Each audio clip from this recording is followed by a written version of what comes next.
I'm speaking with Joshua Anderson with the Good Life Institute in Vermilion. Thank you so much for joining us today.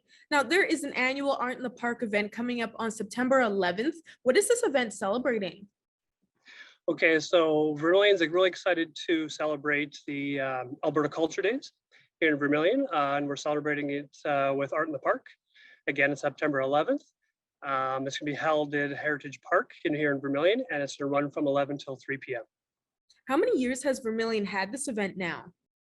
This has been running for actually 6 years. Would you say support was strong in previous years from community members? We've had lots of support throughout the community, locally with vendors and any type of artisan. Definitely lots of support that direction, and also from the town of Vermilion as well.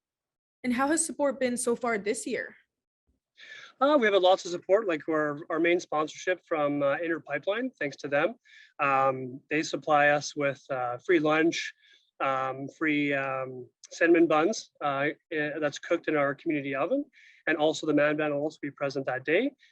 So they're a huge sponsorship there, and involved typically almost every year. And then we also have other sponsorships throughout the town, and typically almost most of the community gets involved altogether. Was Good Life Institute able to hold this event last year due to COVID? Yeah, actually we did. We was right at the very beginning of the COVID kind of thing that was happening. So we did run it last year, which was nice, and then we kind of got shut down later on. I think it was around March is when everything kind of went downhill. But yeah, we got to run the event, which was awesome. It was a really great turnout again, and yeah, weather was awesome. And it was great.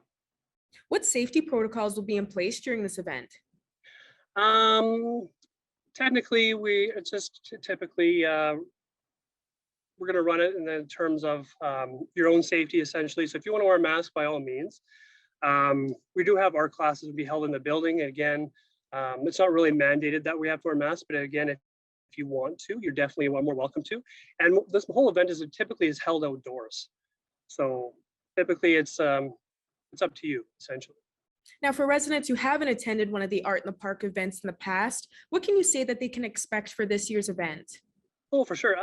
So this year, we definitely have artisan vendors there. So we have some vendors that have set up some pottery, some art pieces, to jewelry, to packaged food, home decor. So that's to be set up all on the outside. And again, we have the free lunch. We have cinnamon buns that's going to be cooked in their community oven, again with that man van, again courtesy of Inner Pipeline. And then we also have an art competition. So the art competition is going to be submissions from artists with the theme of a power of peace. So they have to submit an art piece dealing with that type of theme. And to submit one, you have to have or an entrance fee of $25, and the grand prize winner for that would be $150. We also have an art class. So it's going to be art creations class. So that runs from 9 till 12. And then we also have another class from 1 till 4.